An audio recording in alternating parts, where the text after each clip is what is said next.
ایک بزرگ گزرے بشر حافی، شراب پیتے تھے، نشے میں دھت رہتے تھے، شراب پیتے تھے، بہت ہی سخت قسم کے شرابی تھے۔ رستے سے گزرے، اللہ کا نام نیچے لکھا ہوا پڑا تھا کسی کاغذ پہ، اٹھا لیا، تھے نشے میں لیکن ذہن میں آ گیا میرے اللہ کا نام ہے، اس کو اٹھایا، اٹھا کے صاف کیا۔ اب تھے نشے میں ہی لیکن یہ آ گیا ذہن میں کہ میں اس کو کہاں رکھوں،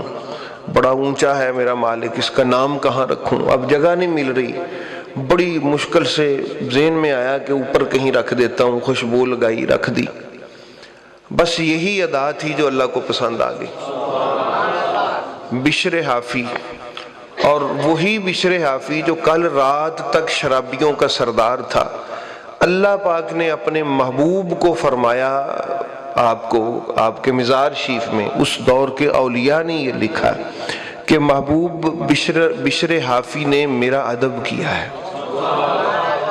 میرا ادب کیا ہے، میں اسے ولی بناتا ہوں، آپ اس کے لیے اہتمام فرمائیں۔ تو چونکہ یہ ڈیوٹی میرے مصطفیٰ کی ہے، اب اگلی رات ہوئی تو حضرت بشر حافی مسجد میں رو رہے ہیں بیٹھے، اور اس علاقے کے سارے ولی بشر حافی کے دروازے پہ کھڑے ہیں ہاتھ باندھ کے کہ بابا تجھے ہمارا سلام ہے، جب میرے مصطفیٰ نے تجھے پسند فرما لیا ہے تو ہم نے بھی تجھے پسند کر لیا ہے۔ تو ولیوں کا تاجدار بنا بشر حافی، اس کو کہتے تھے اس لیے کہ وہ ننگے پاؤں چلتے تھے، ننگے پاؤں۔ تو ایک دن کسی نے بازار میں کسی جانور کا گوبر، جس طرح بھینس وغیرہ گزرتی ہیں، گائیں تو رستے میں گوبر کر دیتی ہیں، تو کسی نے کہا لگتا ہے بشر حافی فوت ہو گئے۔ ان کا تمہیں کیسے پتہ چلا؟ ان کا جب تک وہ زندہ رہا اللہ نے جانوروں کو بھی پابند رکھا کہ اس نے ننگے پاؤں گزرنا ہے، کوئی رستہ گندا نہ کرے، کہ واقعی وہ فوت ہو گیا ہے۔ تو یہ تھا، اس لیے ادب بندے کو پتہ نہیں ایک لمحے سے کہاں پہنچا دیتا ہے۔ ادب کریں میرے اللہ کا، میرے رسول پاک کا، جن کا ادب کرنا ہے ان کا ادب کریں، اور جب کبھی قرآن پاک پڑھنے بیٹھیں باوضو بیٹھیں، جب کبھی ایسے محفل میں آئیں باوضو آئیں، یہ سب سے پہلا ادب ہے۔ اور جتنی دیر بیٹھیں اپنے آپ کو خاص کر دیں اس ذکر کے لیے۔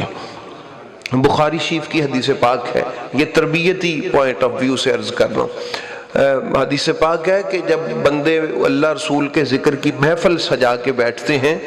تو بے بہا فرشتے محفل میں آ جاتے ہیں، اور وہ فرشتے ان کو ڈھانپ لیتے ہیں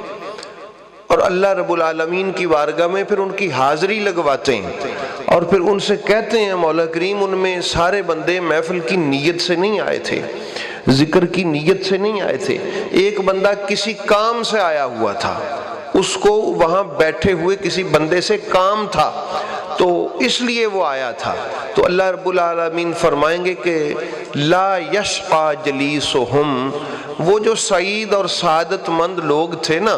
ان کے پاس بیٹھنے والے کو بھی محروم نہیں رکھوں گا، اس کو بھی سعید بنا دوں گا،